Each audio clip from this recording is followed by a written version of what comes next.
আপনি কি কখনো ভেবে দেখেছেন আমরা যে কর্ম করি সেটা সত্যই কি আমাদের কাছে ফিরে আসে?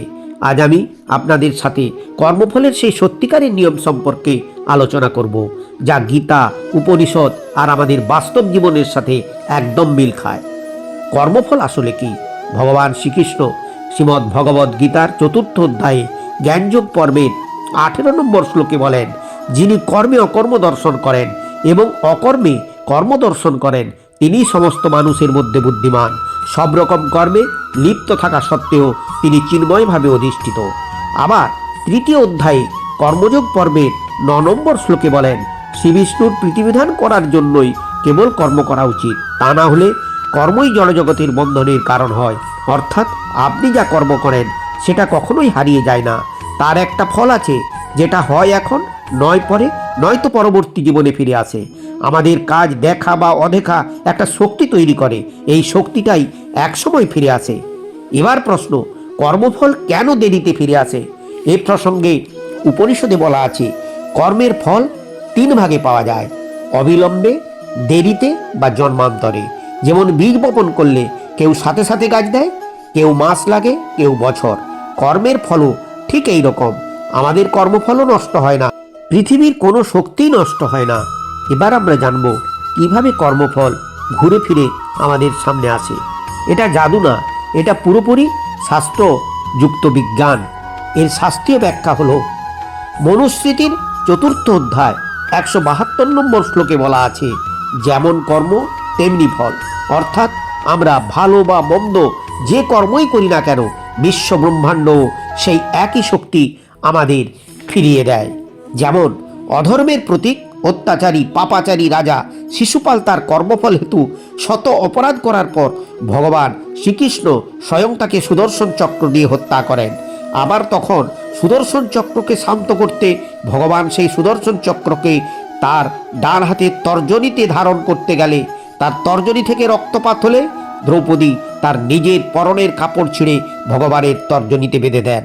আর তার ফলস্বরূপ যখন ভরা রাজসভায় দুঃশাসন দ্রৌপদীর বস্ত্রহরণ করছিলেন, ভগবান তখন দ্রৌপদীর সেই সুকর্মের জন্য এত কাপড় দ্রৌপদীকে দান করেছিলেন যে দুঃশাসন ক্লান্ত হয়ে পড়েছিলেন। তথাপি দ্রৌপদীর মান সম্মান ইজ্জত সম্ভব সমস্ত কিছু রক্ষা পেয়েছিল। এটাই কর্মফল। তাই আমাদের জানা উচিত, মানুষ জন্মগ্রহণ করে তখন নিয়ে আসে কর্মফল আর স্বীকৃতি, আর যখন দেহ পরিবর্তন করে তখন নিয়ে যায় কর্মফল, স্বীকৃতি এবং পাপ পূর্ণ। কর্মফল আর স্বীকৃতি জমা হয় যমরাজের কাছে, আর বিচার হয় পাপ পুণ্যের। এর বৈজ্ঞানিক ব্যাখ্যা হলো, মানুষের আচরণ, সিদ্ধান্ত, সম্পর্ক সবই আমাদের ভবিষ্যৎ তৈরি করে। ভালো কাজ করলে ভালো ফল পাবো, ভালো সুযোগ পাবো, ভালো মানুষের সঙ্গ পাবো, আর খারাপ কাজ করলে খারাপ মানুষের সঙ্গ লাভ হবে, ফলও খারাপ হবে। অর্থাৎ সৎসঙ্গে স্বর্গবাস আর অসৎসঙ্গে নরকবাস। কর্মফল সবসময় একইভাবে ফিরে আসে না।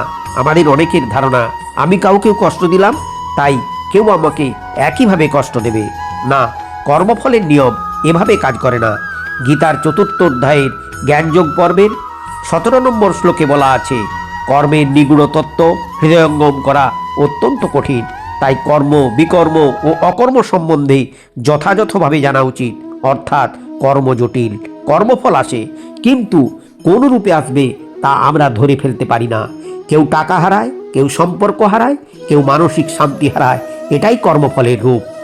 এবার আমরা জানব কেন ভালো মানুষের সাথে খারাপ ঘটনা ঘটে। এই প্রশ্নের উত্তর আমরা উপনিষদ থেকে জানতে পারি। যে আজ ভালো কাজ করছে সে আগের জন্মের কুকর্ম শোধ করছে আর ভালো কর্ম সঞ্চয়ের দিকে অগ্রসর হচ্ছে, এবং আজ যে অন্যায় করছে সে ভবিষ্যতে তার ফল পাবে। অর্থাৎ যেটা এখন দেখছো তা পুরোপুরি গল্প নয়, কর্মফল একটা ধারাবাহিক হিসাব। কর্মফলকে কিভাবে পরিবর্তন করা যায়? হ্যাঁ, এর উত্তর আমরা পাই গীতার ৪র্থ অধ্যায়ের ৩৭ নম্বর শ্লোক থেকে। এতে ভগবান শ্রীকৃষ্ণ অর্জুনকে বলছেন, প্রবলভাবে প্রজ্বলিত অগ্নি যেমন কাষ্ঠকে ভস্মীভূত করে, হে অর্জুন, তেমনি জ্ঞানাগ্নিও সমস্ত জড় কর্মফলকে দগ্ধ করে ফেলে। অর্থাৎ জ্ঞান ও সৎকর্ম পুরনো সমস্ত পাপকে জ্বালিয়ে দেয়। এই সৎকর্মগুলি হলো ভালো কাজ, অন্যকে সাহায্য, সদাচরণ, সত্য কথা বলা, নিজের ভুল স্বীকার, নিয়মিত শরচর্চা। এগুলি কর্মফলের হিসাব বদলে দেয়, অর্থাৎ আজকের ভালো কাজ আগের খারাপ কাজের উপর লাইন টেনে দেয়।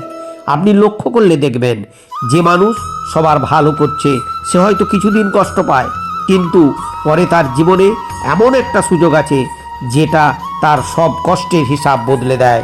আর যে মানুষ লোককে ঠকায় সে হয়তো কিছুদিন ভালো থাকে, কিন্তু পরে সে এমন অবস্থায় পড়ে যেখান থেকে আর বের হতে পারে না। এটাই কর্মফলের সবচেয়ে বাস্তব রূপ। কর্মফল কোনো ভয় দেখানোর ব্যাপার নয়, এটা একটা বিশ্বাস, ভরসা, আশ্বাস যে আপনি ভালো হলে পুরো বিশ্ব আপনার কাছে ভালো হয়ে ফিরে আসবে। আজ আপনি যা বপন করবেন আগামীকাল তার ফল আপনাকেই খেতে হবে। এটাই কর্মফলের নির্মম, সুন্দর আর সত্যকারের নিয়ম। যদি আজকের ভিডিওটি আপনাদের ভালো লাগে, লাইক, শেয়ার, কমেন্ট করুন। কমেন্টে লিখুন, আমি এখন থেকে ভালো কাজ করব। আর এমন আধ্যাত্মিক, সত্য ও জ্ঞানবর্ধক ভিডিও পেতে চ্যানেলটি সাবস্ক্রাইব করে আমাদের পাশে থাকুন। ভগবানের কৃপায় সবাই ভালো থাকুন, সুস্থ থাকুন, দীর্ঘ জীবন লাভ করুন।